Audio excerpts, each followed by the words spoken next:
ഈ LDFിൻ്റെ ഐശ്വര്യം NDA അല്ലേ? ജയിച്ചില്ലേ ടീച്ചർ?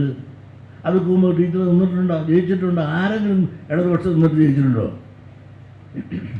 ജയിച്ചതിൻ്റെ കാരണം ത്രികോണ മത്സരം. പിന്നെ അടുത്തത് നിങ്ങൾ നൽകും വർക്കല കഹാറല്ലേ എന്നും ജയിക്കുന്നത്. അവിടെയും LDFിൻ്റെ ഐശ്വര്യം NDA. അവിടെ എന്ത് പറ്റി? അജിയ സാറും നിന്നു NDA സ്ഥാനാർത്ഥിയായിട്ട്. അതൊരു 10,000 വോട്ട് പിടിച്ചിട്ട് പോയി. അപ്പോൾ കമ്മ്യൂണിസ്റ്റ് പാർട്ടിയുടെ CPMൻ്റെ സ്ഥാനാർത്ഥി പുഷ്പം പോലെ ജയിച്ച്. അപ്പോൾ പലയിടത്തും ജയിച്ചതിൻ്റെ നോക്കുന്നുള്ളത് ഭൂരിപക്ഷം കൂടി തന്നെ കണക്ക് നോക്കും. അവിടെ എല്ലാം LDFിന് ഐശ്വര്യം NDA. അതേ ഇവരുടെ ഐശ്വര്യം ദോഷം വരുന്നത് ആർക്കാണ്? UDFിനാണ്. UDFിന് കാലനും NDFക്ക് ഐശ്വര്യമാണ്. ഈ സത്യമൊക്കെ നിങ്ങൾ കണക്ക് വെച്ച് പരിശോധിച്ച് നോക്കും. അതല്ലെങ്കിൽ തെറ്റാണെന്ന് എന്നെ ബോധ്യപ്പെടുത്തുന്നു. ഞാൻ കണക്ക് പറഞ്ഞുകൊണ്ടും കണക്ക് വോട്ട് കിട്ടിയതിൻ്റെ കണക്ക് വെച്ചുകൊണ്ട് ഇപ്പോഴും മാത്രമല്ല കൊല്ലങ്ങളായിട്ട് ഇവരെന്താണ് കുറ്റം പറയാൻ ഇവിടെ തോറ്റുപോയില്ലേ? ഈ തോറ്റുപോയി എങ്കിൽ പണ്ടും തോറ്റിട്ടില്ലേ? പണ്ടും ഇടതുപക്ഷത്തിന് ഒരു MP ഉണ്ടായിരുന്നത്, ഇപ്പോഴും ഉണ്ട് ഒരു MP. അത് ആലപ്പുഴ ഉണ്ടായതാണ്.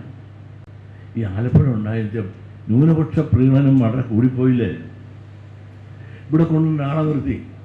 ജനപിന്തുണയില്ലാത്ത ആൾ, ജനകീയ ബന്ധമില്ലാത്ത ഒരാൾ, മുസ്ലിം ആണെന്ന് പറഞ്ഞ് എല്ലാവരും വോട്ട് ചെയ്യുമോ? ഒരുപാട് ഹിന്ദുക്കൾക്ക് ഇവിടെ ഭൂരിപക്ഷമുള്ള പാർട്ടിയിൽ ഇവിടെ ജില്ലാ കമ്മിറ്റി പോലും ശുപാർശ ചെയ്യാത്ത ഒരു സ്ഥാനാർത്ഥിയെ കൊണ്ടുവച്ചു. പഴയ കാലമല്ല, പഴയ കമ്മ്യൂണിസ്റ്റല്ല.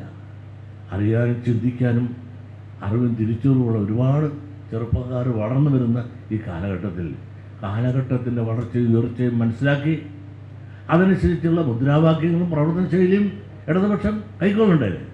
അത് കൈക്കൊള്ളാതെ ഇന്നെൻ്റെ പരാജയമാണ് പറ്റിയത്. ഏതായാലും നിങ്ങളൊരു കാര്യം മനസ്സിലാക്കണം. ഈ വള്ളം മുങ്ങാൻ നേരത്ത് കിണയിലെ പിടിച്ച് വെള്ളത്തിലിടുന്ന ശൈലി ശരിയാണോ? ഇവരെല്ലാവരും ഒന്നിച്ച് നമ്മൾ പോവുകയല്ല ഇടതുപക്ഷ പ്രസ്ഥാനമായിട്ട്. ഈ കിളവിനെ എന്തിനാണ് പിടിച്ച്, SNDPനെ എന്തിനാണ് പിടിച്ച് വെള്ളത്തിലുള്ളത്? എന്നിട്ട് ഇവർ സുഖമായിട്ട് യാത്ര ചെയ്യാമെന്ന് വിചാരിച്ചാൽ ശരിയാണോ? അതാണ് ആ മര്യാദ. വള്ളം മുങ്ങാൻ നേരത്ത് കിളവിനെ അല്ല വെള്ളത്തിൽ പിടിച്ചു കണ്ടത്. അത് ഒന്നിച്ച് നീങ്ങാനുള്ള ശൈലിയും പ്രവർത്തനവും എവിടെ പറ്റി അപകടം എന്ന് ചിന്തിച്ച് പ്രായോഗികമായി പ്രവർത്തിക്കേണ്ടതിന് പകരം ദിവസം SNDPയെ ചീത്ത പറയാണ്. അത് ഒരാളെ പറയുന്നു, മറ്റാരും പറയുന്നില്ല.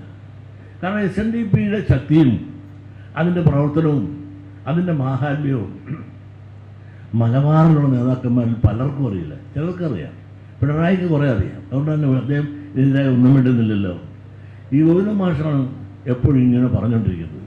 ഈ ഗോവിന്ദ മാഷ് തിരുത്താൻ ആരെങ്കിലും ഉണ്ടോ എന്ന് ചോദിച്ചാൽ ആരും പറഞ്ഞാൽ തിരുത്തുകയെന്നാണ് എനിക്ക് തോന്നുന്നത്. അറിയാത്ത പിള്ളയ്ക്ക് ചൊറിയുമ്പോഴേ അറിയാൻ സാധിക്കുള്ളൂ. അതുകൊണ്ട് പ്രിയമുള്ളവരെ, എനിക്കൊന്നേ പറയാനുള്ളൂ. നിങ്ങൾ ആത്മീയ പ്രവർത്തനങ്ങളിൽ വളരെ ഭംഗിയായിട്ട് നടക്കുമ്പോൾ ഈ ആത്മീയത്തിന് താഴെ ഒരു ആമാശയുണ്ട്. ആ ആമാശയത്തിനുള്ള പരിഹാരം ഉണ്ടാകണം. അല്ലാതുള്ള ആത്മീയതയ്ക്ക് എന്താർത്ഥം? ഈ ആത്മീയതയും ഭൗതികവും സംയോജിപ്പിച്ചുകൊണ്ട് സാധിക്കണം. അതുകൊണ്ട് തന്നെയാണ് ഗുരു ആത്മീയതയ്ക്ക് വേണ്ടി ശിവയിൽ ഉണ്ടായിരുന്നെങ്കിൽ ഭൗതിക നേട്ടങ്ങൾക്ക് വേണ്ടി SNDP യോഗം, ശ്രീനാരായണ ധർമ്മപരിപാലന യോഗം ഒരു സമര സംഘടനയാണ്. അവകാശങ്ങൾക്ക് കൊണ്ട് പോരാടുകയാണ്.